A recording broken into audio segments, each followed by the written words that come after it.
Hello YouTube, this is Hardcore46. As promised, I'm going to deliver a short class on simplified range card. The purpose of the range card is to depict the limits of fire for each particular position and to illustrate target reference points or dead space or any other features that are important to the defense of the position. I've drawn a sketch of a simplified range card. And in this case, the weapon system being employed is simply a rifle of any sort, preferably a semi-automatic rifle.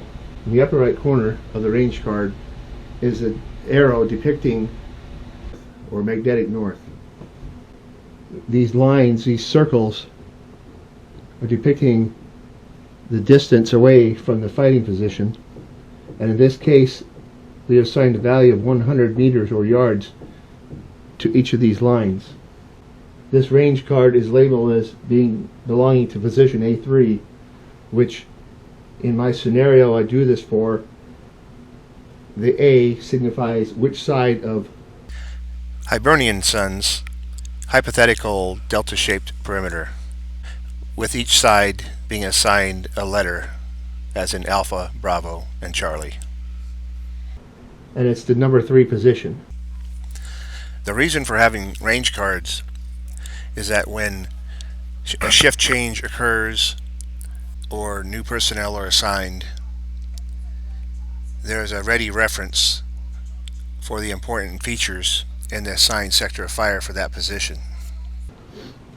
Remember that you would want to construct such range cards for each position along the perimeter. The range cards for the perimeter, for the entire perimeter or sections thereof, are also incorporated into the sector sketch. I will cover sector sketches in one of my next videos.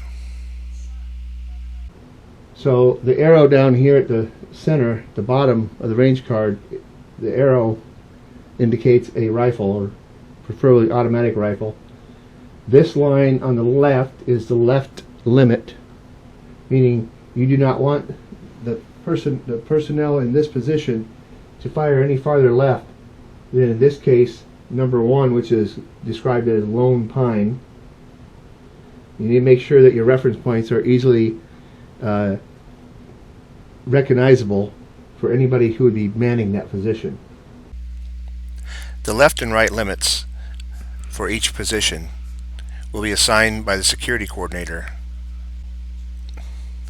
The security leader will ensure that all the sectors of fire will intersect with each other, ensuring that each position has mutually supporting sectors of fire.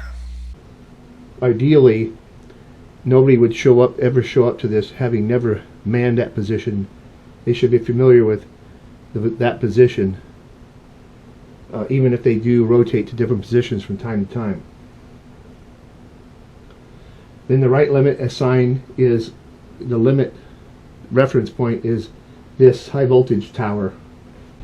Here at the bottom of the range card you see a table that identifies the direction and range and a description of all the reference points depicted in the upper part of the range card. This column just has the number that's assigned to the reference point. This shows the direction, the compass heading to the reference point, and this shows the range to that reference point. And finally, on the far right is a description of that reference point.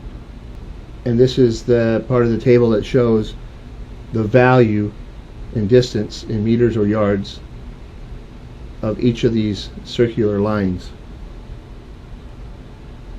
And again, over here is the fighting position identification letter number, however you want to identify which position this range card goes with.